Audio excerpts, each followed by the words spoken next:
gusto nyo na nga mag-solar light pero ayaw nyo ng mga parang spotlight na solar light, ito yung maganda. Ito yung solar ceiling light. Tingnan nyo naman itsura niyan, guys.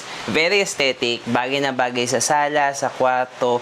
Meron pang malaki nito, maliit lang yung kinuha natin. Pero tingnan nyo naman, sobrang ganda na. Kapag bumili ka nito, meron ng solar panel na kasama. At kapag dinirekta mo siya sa araw, mag-iilaw siya ng ganito at mag-charge din yung kanyang battery. Kapag bumili ka nito, meron ng kasamang remote control at ito yung tatlong kulay niya. Meron siyang white na white talaga, merong warm light at merong combination ng warm at saka yung white light. Malaki na rin yung solar panel nito at kaya niya ma-full charge yung battery ng ating ceiling light na kayang umabot ng 6 to 8 hours. Kaya kung naghahanap kayo ng aesthetic na solar ceiling light, maganda to at syempre makakapag-prepare din tayo, baka mawalan tayo ng kuryente. Perfect na perfect to, hindi kayo gagastos ng kuryente, kahit mawala ng kuryente sa umaga, meron pa rin kayong ilaw at sa gabi naman may battery to, kaya pwede pa rin kayo makagamit ng ilaw. So kung naghahanap kayo ng solar light, ilalagay ko na lang yung link nitong solar ceiling light dyan sa yellow basket.